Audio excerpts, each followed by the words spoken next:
Guys सबैजना सन्चै हुनुहुन्छ। आज चाहिँ म कोबे घुम्न आएको छु है। कोबे स्टेसनभन्दा अलि अगाडि छु म। अनि टक्क लाएर यता कान्छी उता हिँड्दै हो। सट्टै तपाईँहरू देख्न सक्नुहुन्छ पछाडि चाहिँ पुरै भ्यू यस्तो छ। मैले सोचिरहेको छु कि यहाँनिर अहिले त्यहाँ अगाडि एउटा के भन्छ अरे पानी जहाज छ।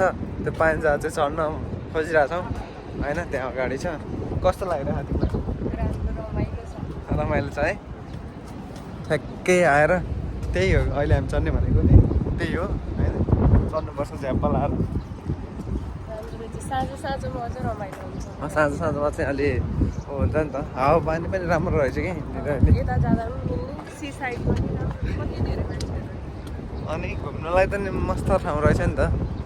अलि गाइस मैले टिकट काटिसकेँ है। ट्रेन नै हो है। पानी जहाज हो। मैले 2टा टिकट काटिसकेको छु कान्छीलाई र मलाई हो। अहिले चढ्ने सिप चाहिँ यही हो है। पानी जहाज यही हो।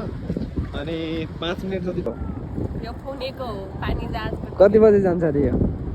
1:45 अनि हामी त्यहाँबाट कति बजी चढ्नुपर्ने नि? 5:30 होइन? 5:30 चढ्ने। अनि यसमा चाहिँ कहिले चढ्ने नि? यसमा त डर लाग्छ। हामीले चाहिँ टिकट लियो अरे भित्र जानु।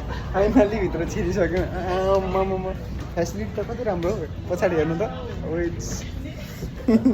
कस्तो राम्रो हो ठाउँ त। प्लेन भन्दा नि खतरा छ त।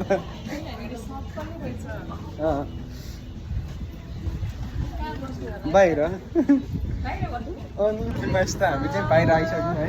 हामी चाहिँ अहिले फुनेमा माथि चढिसक्यौँ है। तपाईँहरू देख्न सक्नुहुन्छ हामी यहाँ छौँ अहिले फुनेको माथि टपमा। अनि यता देख्न सक्नुहुन्छ यो चाहिँ बाहिरको चढ्न लागेको थियौँ। यो चाहिँ जाँदैन अरे। चट्ट यहाँ हो म आएँ। चट्ट हामी यसरी बस्दैछौँ। है गाइस फुनेबाट हामी हिँडिसक्यौँ है। देख्न सक्नुहुन्छ यहाँको भ्यू चाहिँ मान्छेहरू पनि धेरै होइन। हामी सरलाई हिँडिरहेको छौँ। हिँड्दैछ बिस्तारै हिँड्दैछ स्लो मोसनमा। अहिले चाहिँ यता मान्छेहरू टन्नै हुनुहुन्छ है। मजा आउँदो रहेछ यार फुनेमा सरलाई। पैसा बढी लागे पनि तर मजा चाहिँ मजा आउने रहेछ। गाइस यस्तो छ अवस्था हेर्न सक्नुहुन्छ है। क्या दामी चाहिँ हामी वहाँ पर थियौँ अहिले यहाँ आइसक्यौँ होइन।